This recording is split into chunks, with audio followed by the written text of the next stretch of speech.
Hello and welcome to Theodore Skirblog. That's me. Read you a short story. This one is called Marin. The sad part for me was that I wasn't yet on Lexapro, escitalopram 20 milligram tabs, yet. So I might have been spared the anxiety attack I had during the clandestine dinner with my boss up in Marin County.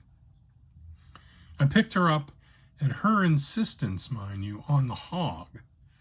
It's not a Harley, but a BMW motorcycle, which I called the Hog as a joke. She looked great, wearing some kind of cool jumpsuit, boots, and a cowboy hat of all things. At the office, she was strictly professional, business suits only, maybe a strand of pearls. Not gonna lie, the boss was an imposing woman. Tall, large-boned, imposing. A lot of wavy brown hair. I'd only been promoted to the management team a few months before Christmas, so made it under the wire to get invited to the boss's famous holiday dinner party at her lovely home in San Anselmo. As she greeted me at the door, I hardly recognized her.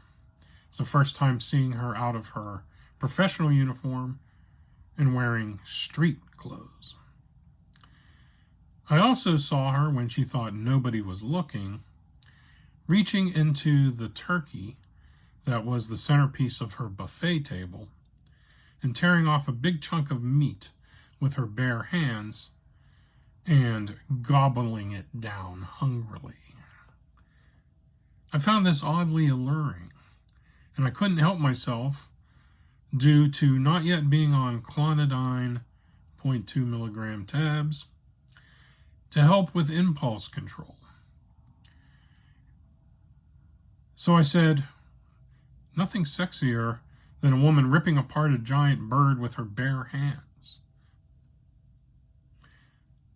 As if I were at a house party in the Mission and not my wealthy boss's mid-century modern estate in the woods of Marin County.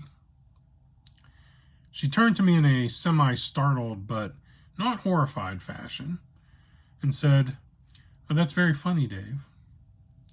But you know how hard it is to eat at these things when you're the host. You've got to get it while you can." Well, the air was ripe with innuendo, but luckily I was on a full complement of ACE inhibitors and beta blockers to keep my soaring blood pressure in check. "Well, you're making it look really good," I said. "Well, I'd be glad to tear you off a drumstick," she said, and it was on. Before the party died, I left a note with my phone number in the cavity of the turkey, and I hogged it my way back to San Francisco. The plan was to pick her up on the Hog, then motor down to Mill Valley and slum it at some bar that her husband would have hated. It's fine with me, but on the way there I felt a hesitation in the engine of the BMW, and maybe I was running out of gas. But no, I checked, the tank was full, and I started to feel unsettled. Marin County is a foreign land to me. Beautiful, but foreign. The trees and foliage are all different and weird and wrong. The flower smells were overwhelming, and I was fighting off a lightheadedness. I was worried about managing the extra weight of her behind me holding on.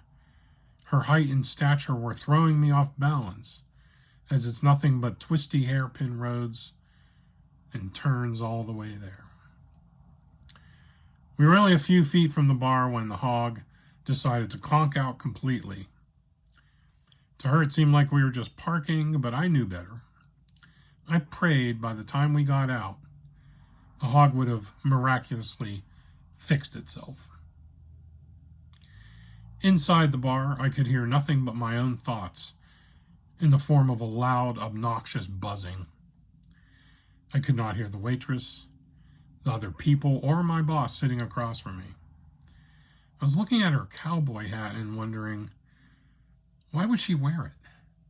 Was she a cowgirl? I'm blowing it, I thought. She was talking to me, but I was busy trying to keep my brain from flying out of my skull and bouncing all around the room. I was sweating profusely. I guess the loose Advil I found on my roommate's sink wasn't an Advil after all. No amount of napkins could sop up the sweat.